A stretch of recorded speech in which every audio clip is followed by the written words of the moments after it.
my name is Dr. Robin Abramczyk, and I'm a general dentist in Heath, Texas.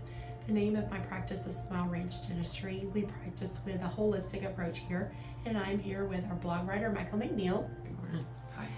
And we're here talking to you today about mercury and its effect on the nervous system. So a lot of the patients that come to Smile Ranch are in search of a biological dentist who will remove the amalgam fillings, which are comprised of about 50% of mercury, in a very safe manner so that it will reduce their exposure.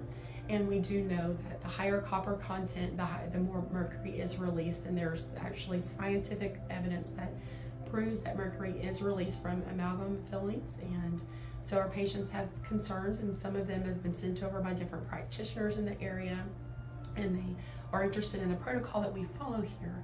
So we do know that it does have an effect on the nervous system.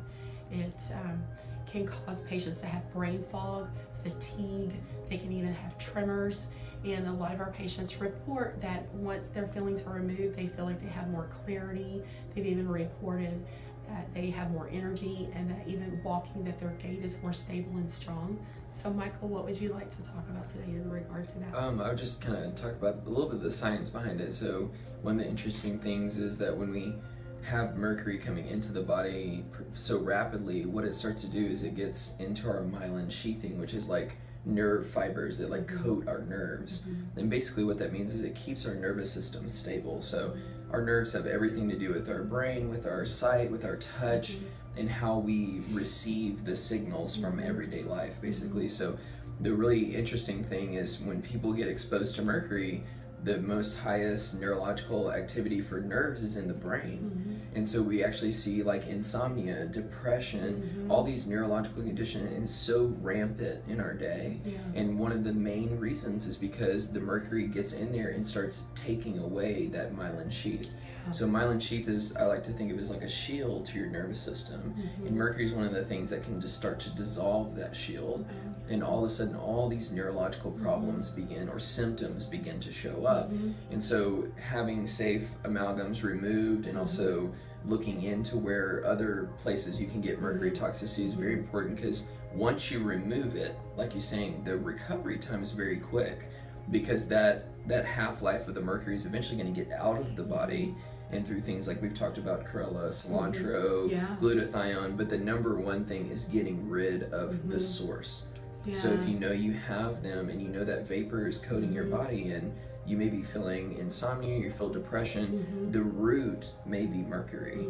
And so it's just interesting to look at it from that approach, because people don't think that would affect your entire nervous system, but it does. Absolutely. That's interesting that you say that. Another effect that it has is on the gastrointestinal system. And so whenever we swallow the mercury, it causes the localized inflammation of the gut, and most of us have gut dysbiosis to some degree. So it is on a teeter-totter, so it actually down-regulates detoxification. So you have that inflammation on a teeter-totter with detoxification. One is pro-oxidant, one is antioxidant. So they work against one another, and it really helps to exacerbate, if you will, gut dysbiosis, which can actually cause leaky brain barrier. So that's another thing. The half-life of mercury in the brain is about 30 years on average. So once you have the mercury fillings removed, we recommend that you're followed by either an MD, a naturopath, or someone who knows how to detoxify the mercury from the body. Definitely. Another concern is the thyroid gland. Sometimes we see a lot of thyroid pathology in our practice, a lot. And so there's an enzyme that converts T4 to T3, and mercury binds and disrupts that enzyme. So a lot of times we'll see a higher level of T4 to T3 because of the mercury and its effect on that enzyme, which is associated with the thyroid gland.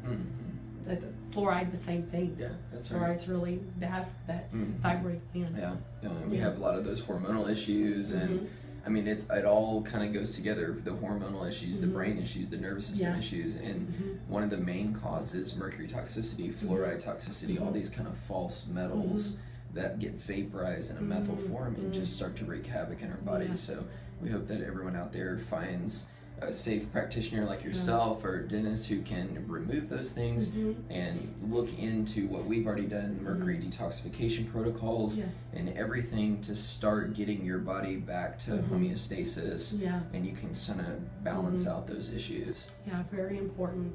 And so sometimes one of our patients come to us, not all the time are we like, hey, let's get the mercury out. Sometimes we need to back up a little bit and go, you know what, this patient, it's not appropriate at this time. Let's help to support those organs which are able to move the mercury out. So we're talking about liver, kidney, lymphatic, and gut support before we remove the mercury from the body. That's right. All right. Well, good deal. Thank you so much for sharing. Thank you. Thank you for joining us today.